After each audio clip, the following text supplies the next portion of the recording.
Всем привет, с вами Костян. Мы по-прежнему во Вьетнаме, а сегодня у нас на обзорчике ресторан на набережной. Дело в том, что это одна из самых пейзажных набережных, куда здесь вообще можно приехать. Нет, существует, конечно, набережная, мы много там обзоров снимали, но на берегу реки. И, знаете ли, речки здесь пахнут, скажем так себе. А здесь, на фоне моря, да с приятным морским запахом, можно посидеть в кафешке. Я не знаю, какие здесь блюда, скорее всего, обычные, но тем не менее постараемся что-то еще вкусное выбрать, помимо вкусного запаха моря. Поехали! Первое впечатление от этого места достаточно симпатично. Красивые ракухи, везде все развешано, прям все морское, антуражик классный и не менее классные цены. Дело в том, что, самый дорогой, естественно, вы понимаете, это хот-pot, а в остальном цен выше 150 я не нашел. То есть основной ценник это примерно 90 тысяч донгов, что меня, в общем-то, радует, потому что вот такая огромная плоха тарелка, как называете, риса, стоит 79 тысяч. Это, ребят, не на одного. Если ты такое один себе взял, ты это не съешь. Это реально много. Я взял донг чао. Я пытался переводить, потому что все остальное я знаю. Потому что здесь с рыбой и с морепродуктами. Я взял то, что я не знаю. И нам приехали анисовые колбаски. Но, по крайней мере, они здесь присутствуют. Может быть, они и в остальных видах риса тоже присутствуют. Давайте попробуем и, самое главное, посмотрим, помимо анисовых колбасок, из чего состоит. Это реально огромная тарелка риса. Как всегда, огромная благодарность всем тем, кто уже поддерживает наш канал. Дело в том, что без вашей поддержки у нас бы не получилось снимать вообще никаких видосов сейчас. Это можно сделать при помощи разовых донатов через Donation Alerts, при помощи Boosty и при помощи Patreon, если у вас иностранная карта. Стоимость же подписки на эти сервисы начинается от 150 рублей. Что это такое? Учитывая, что мы выпускаем по 8-10 роликов в месяц, у нас запланировано на сентябрь 9 роликов, так что это в районе 17 рублей за ролик. Что это такое, если вы любите покушать под видос? Это небольшая добавочка в виде какого-то соуса. Я думаю, что наш соус под вашу еду очень даже заходит. Спасибо вам. Ромка утверждает, что это вот эти вот как раз колбаски, так называются, вот они.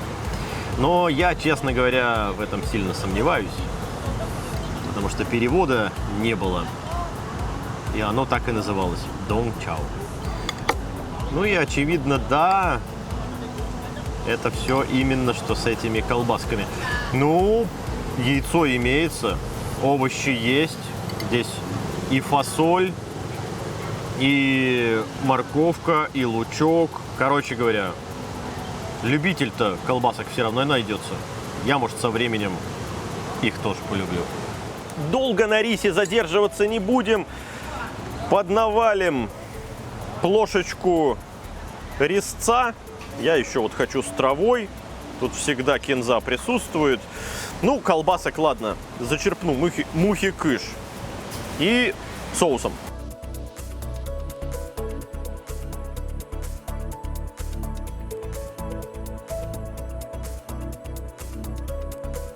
И быстренько перемешав, захватив, естественно, и колбаски тоже. Побольше колбасок.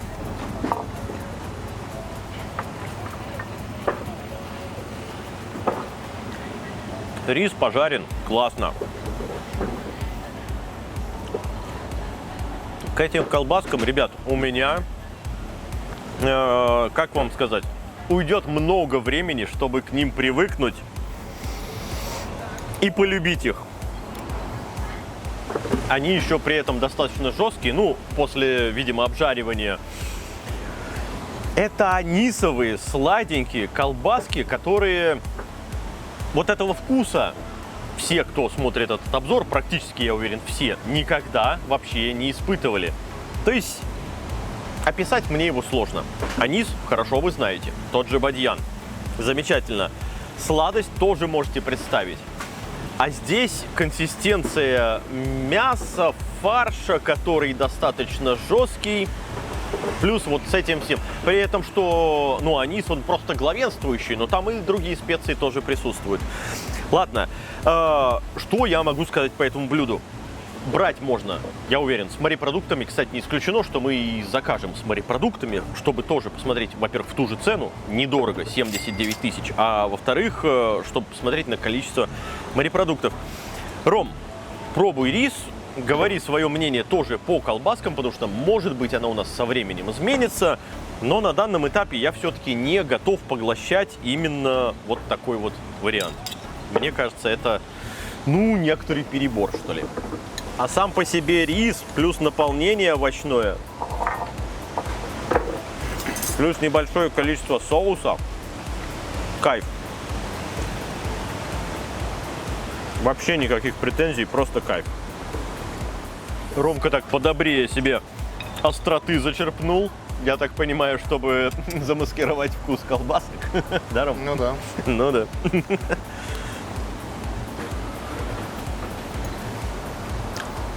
Не обляпаешься-то, не поешь, конечно.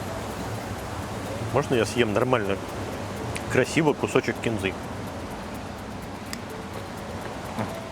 Слушай, порция отличная, цена отличная, и сам по себе рис очень хорошо приготовлен.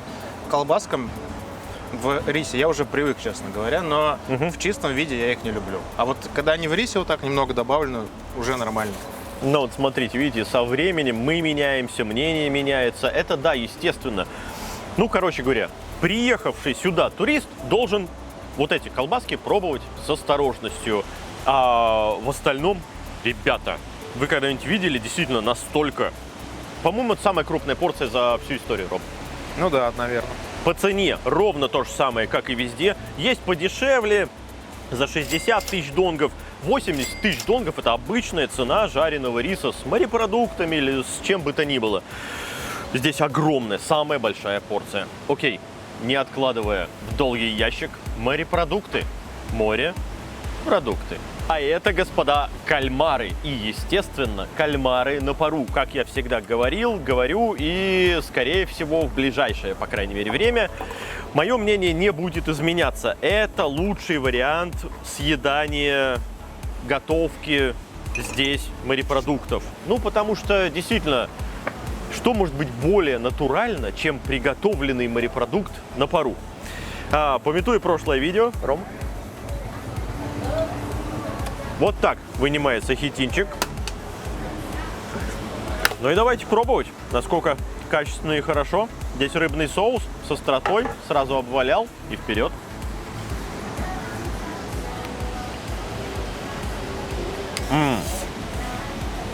Внутренности упали в рыбный соус. Поэтому мне нравится. Я не люблю кишочки. Это свежий, прекрасный кальмар, который сохранил в себе весь тот вот аромат, рядом с которым вы сидите. Это классно. Без вопросов. Здесь по поводу количества и цены. 6 штук за 119 тысяч донгов. В данном случае я что могу сказать? Ну, цена обычная, нормальная. Где-то может быть дороже, но больше кальмаров.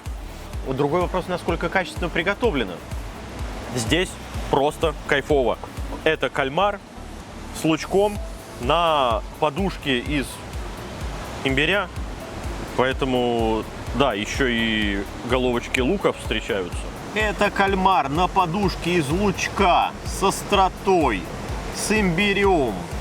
Еще и вот такой лучок зеленый тоже присутствует. Ну, короче говоря, здесь, кроме имбиря, все остальное по большому счету съедается. Ну, действительно, все. Мне это очень нравится. Иди сюда, лучок. Цепляйся, цепляйся. Не стесняйся. Вот так. Лучка с соевым.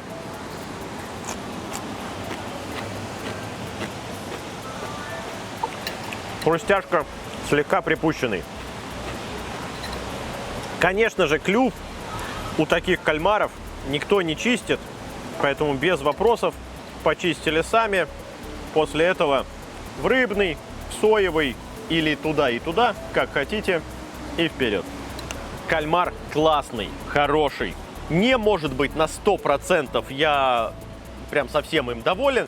Я доволен им процентов на 90. То есть чуть-чуть более бы такой, знаете ли, понежнее. Это тонкие материи. Ладно, это действительно нужно пробовать, когда, знаешь, вот берешь того кальмара, который еще шкурка у него переливается, когда на рынке ты его покупаешь. Живого нарезал, 40 секунд отварил, вынул, вот тогда боуниссимо, да, как говорится по-итальянски. Но здесь 90% от этого. Роман, налетай тоже. Мне действительно крайне понравилось, потому что сидеть на берегу моря и кушать морепродукты – это то, зачем ты сюда приезжаешь, как мне кажется. А ты с того видео-то кальмара съел? Нормально? Да, отлично. А с Саньком-то поделился хоть? Не, он не любит. А он не любит? Сам все сточил. Роман. А я пока перчика. Да, это супер кальмары. Для тех, кто любит кальмары с внутренностями, особенно крутые. И, кстати, вот насчет кальмаров из предыдущего места, где мы были, сразу чувствуется разница в том, что они наисвежайшие. Те все-таки, да, были замороженные. Ну да. Но цена намного дороже, чем обычно, потому что порция 6 штук, обычных 10, а по цене примерно то же самое везде. Ну, ты понимаешь, как мне видится, плюс-минус где-то. Где-то больше порция, выше цена, где-то меньше порция, ниже цена. На мой взгляд, вот это даже лучше, чем нежели огромную тебе порцию дадут, и такая высоченная цена будет. Ты как считаешь? Но здесь меня все устраивает. И цена, и качество, и количество. Потому что эта вот порция на одного прям хорошо. Можно даже еще одним, там, двумя кальмарчиками поделиться, если кто-то у тебя, значит, за столом из вашей компании захотели отведать, а потом решили еще и сами заказать. На мой взгляд, это оптимальное количество, цена примерно тоже оптимальная. Я сначала было испугался этого перца, потому что он так начал поджигать, но нет. Он больше сладенький, он больше перечный, нежели острый. Вполне. Ну и лучок.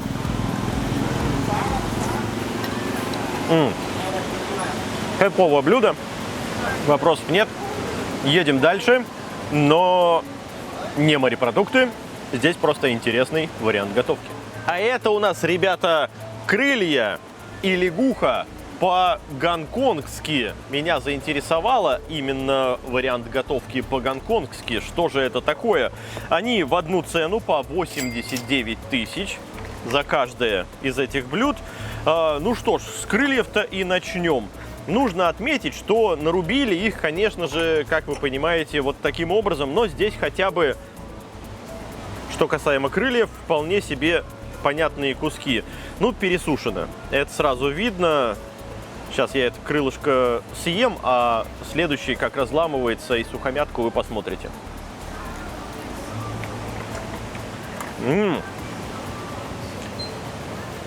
Сверху это соль. Это интересно. Вкус отличный. Все классно. Единственное, на мой взгляд, пересушено, конечно. С курицей, на мой взгляд, опять же, все в порядке. Листья – это, я так понимаю, те виноградные, из которых здесь что-то типа долмы делают. Мне очень нравится, что посыпано сверху солью. Поэтому, когда внутри достаточно пресное мясо ты ешь, ты, вот эта верхняя соль, она прям очень хорошо. Ты сначала такой солененькая, а потом пресная. Вообще кайф, отличное сочетание, очень здорово, мне нравится именно вкус. А ты, собственно, ради этого и заезжаешь. Что же касается лягухи. Здесь не очень поймешь, какую часть есть. Ну, то есть, вот, допустим, ножка. Это видно. Окей. Другими словами, да, кусочки вроде бы попадаются и нормальные. То есть вот отдельно, вроде что-то отдельно. Но я бы все равно предпочел, не знаю, как вы, полноценную ногу, полноценную тушку, чтобы я сам, видя что, объедал бы это, как мне удобно. А все-таки не вот такой вот измес. Хотя вот этот кусочек, вот, понятно, здесь все мясо. Может, я придираюсь, не знаю. Не исключено, что нас сейчас польет, потому что вот там, я вижу, уже поливает, но это еще так в 1,5-2 километрах от нас, а ветер-то как раз сюда.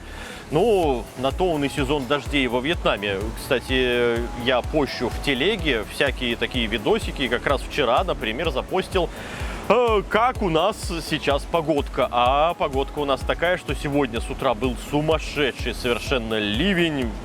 Часто спрашивают, а какая сейчас погода во Вьетнаме? Да вот примерно вот такая. Ё-моё, меня заливает.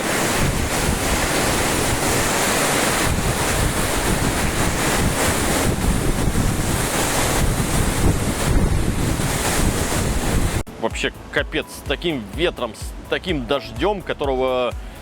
Да, у нас где-то в Питере, по крайней мере, где я жил, я такого никогда не встречал и не видел. Ладно, ближе к делу, пробуем лягуху. Когда понятный кусок, его понятно, как жевать. Но все равно косточка какая-то мне попалась.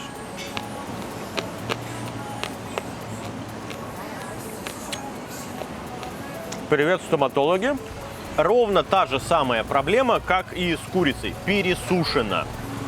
Понимаете? Ром, надо перемещаться. Надо перемещаться, а то сейчас все. Да.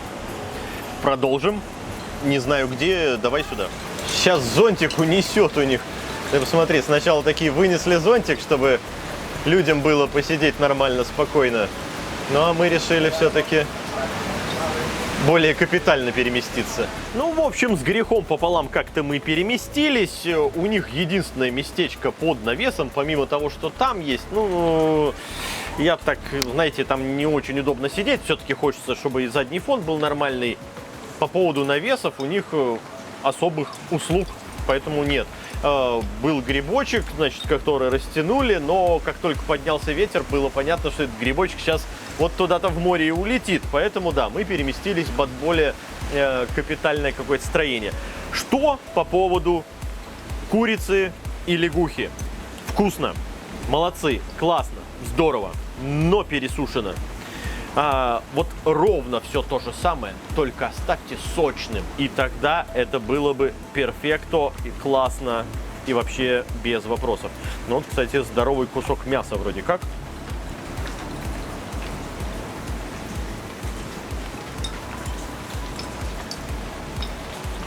Что это? Что это? В такой сухомятке практически не отличается. Роман, тоже давай. Пробуй, потому что, на мой взгляд, это реально вкусное блюдо. То есть по-гонконгски это можно смело брать. Другой вопрос, насколько долго они это держат во фритюре. Ну и, Роман, по поводу курочки, по поводу лягушки. Вот по поводу курочки. Последние несколько раз, когда мы ее заказывали, я пытался тебе объяснить, что я люблю. Вот здесь именно то, что я люблю на 100%. Когда максимально снаружи зажарена до хрустящести, а внутри она осталась чуть-чуть сочной. Но здесь они еще бафнули какой-то солью снаружи. И да. Это что-то прямо очень удивительное и вкусное. Мне прям очень понравилось. Так что курица 10 из 10 для меня. Для Ромы 10 из 10, для меня, наверное, 8, потому что сочности внутри мне как раз не хватает. Я даже, наверное, не на 8 ее оценю, а на 7. И ровно то же самое касается лягухи. Короче говоря, это вкусно, это классно, а уже остальные все наши предпочтения, это, как говорится, лично мои, лично Ромины. Слушайте, все-таки, к сожалению, у них здесь не настолько разнообразное меню. Хотелось бы разгуляться, знаете ли, и гребешки какие-нибудь, и еще какие-то морепродукты, все-таки набережные, и вроде как море к этому обязывает, но тем не менее выбор достаточно скромный. Поэтому мы решили взять, не мудрствуя лукаво, креветок. Турист заехал, захотел посидеть на берегу, захотел отведать что-то в ресторане, он заказал вкуснейших кальмаров, он заказал, я надеюсь, вкуснейших креветок, огромную тарелку риса, чтоб наесться не с анисовыми колбасками. Вот и давайте проверим креветок. Я еще хотел про лягушку сказать. Я же много раз пробовал, и мне всегда казалось, ну, курочка и курочка, то же самое. Ну да. А вот здесь, когда пробуешь одновременно курицу и лягушку, причем они приготовлены одинаково, сразу чувствуешь разницу, и она максимальная. Одинаково они слегка по консистенции, а вот вкус у них абсолютно отличается. Ну, ты знаешь, консистенция примерно одинаковая. Я, как уже много раз говорил о том, что лягуха – это курочка с текстурой рыбы. Понимаешь? То есть волокна другие. Ну, вот на самом деле и разница на этом, как по мне, так и заканчивается. Ром, если давай... Но вкус-то совершенно другой. Вот попробуй сначала съесть курицу и сразу съесть лягушку. Вкус отличается очень сильно. А просто раньше, когда я ел лягушку, мне всегда казалось, ну, курица и курица. Ну, более рыбный. Ну, это лягуха, это по сравнению с курицей шаг навстречу рыбе. Ну, это правда, да. Что, она какой там, земноводная, да, или кто она там? Это я к тому, что вот да, любое видео даже откроешь, где спрашивают человека, пробовал лягушку? Да. На что похоже? На курицу. Пробовал крокодил? На что похоже? На курицу. Пробовал там еще что-то. И всегда говорит на курицу. А вот так, если пробуешь подряд, да нифига не курицу, блин. С этими делами закончили, а нам подъехали как раз-таки креветочки. Сколько они у нас стоят? Они у нас стоят 99 тысяч за раз, два, три, четыре, 5 штучек. Достаточно скромно, но нужно сказать, что креветки приличного размера. Ой, горячо. Нет, смотри, тут под низом. Раз, два, три, 6 штучек. Ровно так же, как и кальмаров. Давайте пробовать. Тем более, что к ним поднесли еще и дополнительные соусы. А именно острый чили и чили, соль, лайм. Отлично. Мы сейчас ждем по просьбе Ромы, когда выставится нормальный свет. Здесь одна лампочка есть, которая меня освещает, а мы по просьбе Ромы дожидаемся, когда сзади чуть-чуть потемнеет, чтобы мое лицо не выглядело таким темным, да, Ром? Ага. Сколько нам еще ждать? 3,5 минуты. 3,5 минуты. Ждем. Ну и что же, подытоживая сегодняшний видос, креветочки. Их здесь 6 штук. Стоят они у нас 99 тысяч. Но я хочу сказать следующее. Вот на мой взгляд, вот такого размера креветки, они сильно отличаются. Вот либо все такие, ну потому что как-то странно, да, то есть вот это значительно дороже получается, чем вот это. Ну ладно, самое главное это, конечно же, на вкус, а я, когда чищу, уже понимаю, что это свежак. Здесь, как видите, вопросов не возникает. Давай, очищайся, отрывайся. С кетчупа соусом не пойми каким. Прекрасная, хрустящая. Это, ребята, отличные креветки. 99 за 6 штук. Да, я думаю, даже и неплохо. Во-первых, это далеко не маленькие. То есть вот это, наверное, самая маленькая, которая здесь была. Все остальные вполне себе в размере, как говорится. Так что, ну да, с морепродуктами у них здесь все в порядке. На мой взгляд, заехать в ресторанчик, который на берегу, и попробовать свежих морепродуктов, к сожалению, в небольшом разнообразии, это классно. Роман, как любитель креветочек, давай. Ну и что же, креветочки, Ром, жду твоих восхищенных мнений. Да, это, блин, идеальное. Это самое идеальное, что можно здесь попробовать. Супер свежие, супер хрустящие, слегка сладковатые, с прям насыщенным вкусом кревет. Ну, все, что надо от креветки, ты здесь получаешь. Да, да, да. Потому что, вы знаете, человек, который... Я вот в Питере родился, вырос, и во всяких там океях и прочих лентах, когда ты вот приходишь, берешь каких-то креветок, а они у нас всегда замороженные в пачках, либо здоровые, либо просто насыпанные, знаете, или вот ты этим ковшом там собираешь себе, значит, на развес. Но это вата. И ты вот этого вкуса там не почувствуешь. Вот за этим турист сюда и приезжает.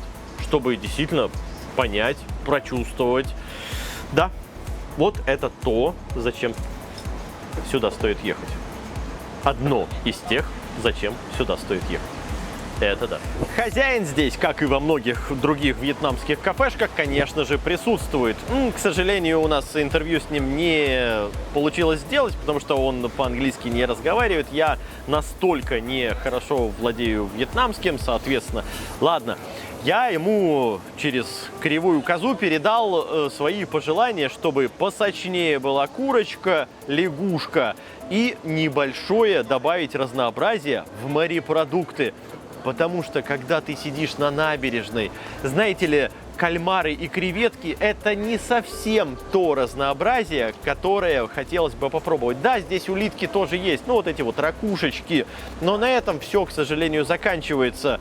Здесь бы добавить еще разной рыбы, здесь бы добавить каких-нибудь лобстеров, лангустов и прочей живности морской. Это было бы вообще классно и здорово.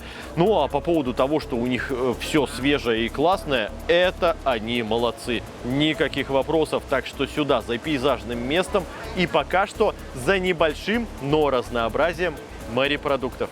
Ну а с вами был Константин. Для подписчиков Костян. Всем пока. Ой, сейчас чихну. О, хорошо. Отпустила. Вот бы это... Говорят, пельмени не растут на дереве, да? Ага, ага. Вот еще тоже ножка. Вроде бы какие-то... Ну что там с собаками случилось? Снимай собак. Разодрались. А тут сразу целую стаю. Штук 10.